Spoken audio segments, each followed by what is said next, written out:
پتا تھا کہ کتنے لوگ شراب پی کے بندے مار چکے ہیں, کتنے لوگ شراب پی کے ایکسیڈنٹ کر چکے ہیں, کتنے لوگ شراب پی کے دانت توڑ چکے ہیں.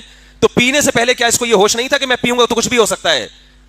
لہذا اسلام میں شراب پی کے جرم کرنا اور شراب پیے بغیر جرم کرنا, ان دونوں کی نوعیت میں کوئی فرق نہیں ہے. لیکن انہوں نے اس قانون, اب میں آپ کو بتا رہا ہوں کہ ایسا قانون کیوں نہیں بنایا کہ پی کے دانت توڑنے والے کا حکم کچھ اور, بغیر پی کے دانت توڑنے والے کا حکم کچھ اور. کیونکہ خود بھی پیتے ہیں, انہیں پتا ہے کہ آج اس نے پی کے کچھ بندے کو مار دیا تو کل یہ اسمبلی میں بیٹھے ہوئے لوگوں کے ساتھ بھی ہو سکتا ہے. اس کا اصل حل یہ تھا کہ شراب پہ پابندی لگائی جائے, مگر کسی کا باپ بھی شراب پہ پابندی نہیں لگا سکتا, چونکہ پابندی لگانے کے لیے جو موٹیویشن چاہیے وہ مذہب کے علاوہ کوئی نہیں دیتا ہے. نہیں آ رہی میرا خیال ہے بات سمجھ میں؟ محمد صلی اللہ علیہ وسلم نے ایک دفعہ اعلان کیا تھا مدینہ کی گلیوں میں کہ شراب پر پابندی ہے. عرب صدیوں سے شراب پیتے آ رہے تھے اور ان کی شرابیں بھی ایسی نہیں ہوتی تھی جیسی آج. انگور اور کھجور کی پکی شرابیں جو بہت زیادہ نشاور ہوتی ہیں. فقہاء نے انگور کھجور کی شراب کا حکم الگ بیان کیا ہے, انگور کھجور کے علاوہ شراب کا حکم الگ بیان کیا ہے. شرابوں کے عادی تھے, مگر ادھر نبی صلی اللہ علیہ وسلم نے اعلان کیا اور مدینہ کی گلیوں میں شراب کے مٹکے بہا دیے صحابہ کرام نے. اور آپ صلی اللہ علیہ وسلم نے صرف شراب کو حرام نہیں کیا, فرمایا جن برتنوں میں شراب پی جاتی تھی ان برتن کو دھو کر استعمال کرنے کی بھی اجازت نہیں ہے. جن مٹکوں میں شراب بنتی تھی ان مٹکوں کو بھی توڑنے کا حکم دیا آپ نے. وہ دن جو آیت قرآن کی نازل ہوئی ہے, انما الخمر والمیسر والانصاب والازلام رجس من عمل الشیطان, اے ایمان والو شراب اور جوا یہ ناپاک ہے, شیطان کا عمل ہے, فجتنبوہ اس سے بچو. جس دن یہ آیت نازل ہوئی ہے اس دن سے لے کے 1400 سال تک یہ آیت مسلمانوں کو موٹیویٹ کر رہی ہے, اور آج بھی مسلمانوں میں اکثریت شراب سے دور ہے. جو پیتے ہیں وہ وہی زیادہ تر پیتے ہیں جو غیر مسلموں میں رہتے ہیں, جو وہاں سے خراب ہو کر آتے ہیں. تو قانون بنانے کی بھی طاقت نہیں ہے مذہب کے بغیر آپ کے پاس, اور اگر آپ کے ماہرین بیٹھ کر بنائیں تو اس کو نافذ کرنے کی بھی پاور نہیں ہے, مانے گا نہیں کوئی اس کو.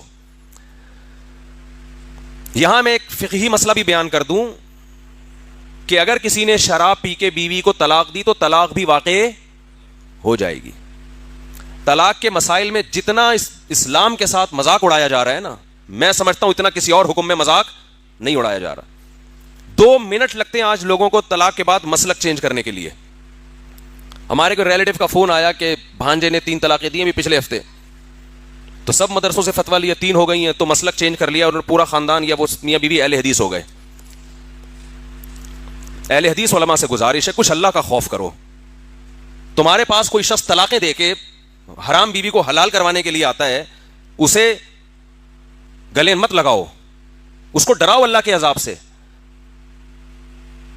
کہ حرام بیوی کو حلال کرنے کے لیے آج تمہیں سمجھ میں آ رہا ہے کہ اہل حدیث صحیح ہوتے ہیں. ہم نے دیکھا بعض خوش ہو رہے ہوتے ہیں, گھر گھر جا کے اس کو اور مبارکباد دے رہے ہوتے ہیں. یہ مسئلہ بار بار بیان کرتا ہوں, اجماعی ہے, اس میں اختلاف نہیں ہے. 3 طلاقیں 3 ہی ہوتی ہیں.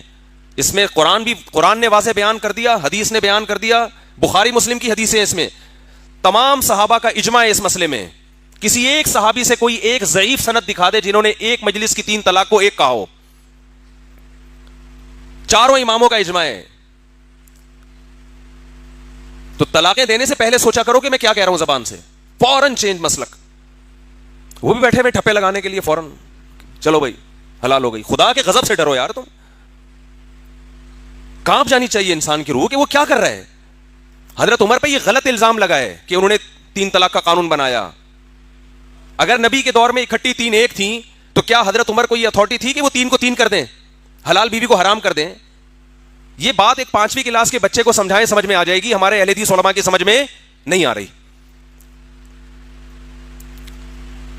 تو آج علم میں عمق نہیں ہے, گہرائی نہیں ہے, حوالے ہیں. حدیث نمبر فلاں, حدیث کا یہ متن ہے.